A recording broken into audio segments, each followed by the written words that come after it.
At bilang pakikisa naman sa pagdiriwang ng ika-128 anibersaryo ng Araw ng Kalayaan, tiniyak ng Philippine National Police o PNP ang patuloy na pagbabantay sa kapayapaan, kaayusan at kalayaang ipinaglaban ng mga bayaning Pilipino. Nagbabalik para sa detalye si Vic Sumintak. Nakikiisa ang buong puwersa ng Philippine National Police o PNP sa paggunita ng ika-128 anibersaryo ng Araw ng Kalayaan ng Bansa na may temang kalayaan, kinabukasan at kasaysayan.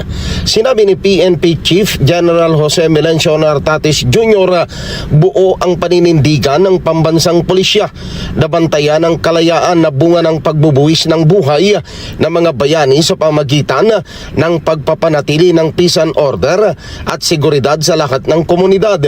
Ayon kay General Nartates, kailangang isabuhay ang tunay na pagkakaisa at pagmamahal sa bayan para maging ligtas at malakas ang Pilipinas.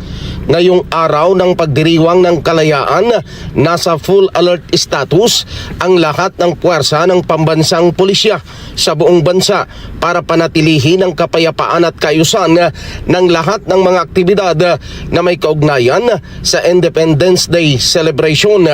Batay sa assessment ng PNP Central Operations Center sa Campo Crame, maituturing na generally peaceful ang 128th Independence Day anniversary. Vic Sumintak para sa Bata ng Agila, matatag, matapang, matapat.